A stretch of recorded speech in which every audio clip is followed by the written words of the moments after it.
அண்ணாச்சி, யாருக்கெல்லாம் காதல் கைகூடும்? யாருக்கெல்லாம் நினைத்த பொண்ணே மனைவியா வருவாங்க? ஒரு ஜாதகத்துல 7ஆம் அதிபதி 7க்குடையவர் 7லே இருந்தாலும், 7க்குடையவர் லக்னத்திலே இருந்தாலும், 7க்குடையவர் 2ல் இருந்தாலும், 2ஆம் இடம்னா இவர் கண் பார்வையிலே இருக்குன்னு அர்த்தம். லக்னத்திலே இருந்துட்டா இவர் தலையில இவர் சிந்தனையா அங்க இருக்குன்னு அர்த்தம். 4ல் இருந்தாலும், 4னா மனசுல உள்ளது. 7க்குடையவர் 4ல் இருந்தாலும், 7க்குடையவர் 5ல் இருந்தாலும், 5ஐ பார்த்தாலும் இவர்களுக்கு காதல் திருமணத்துக்கான வாய்ப்புகள் அதிகம்.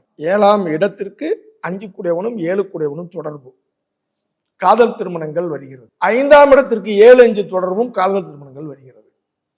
இது அனுபவத்துல பார்க்க முடியுது.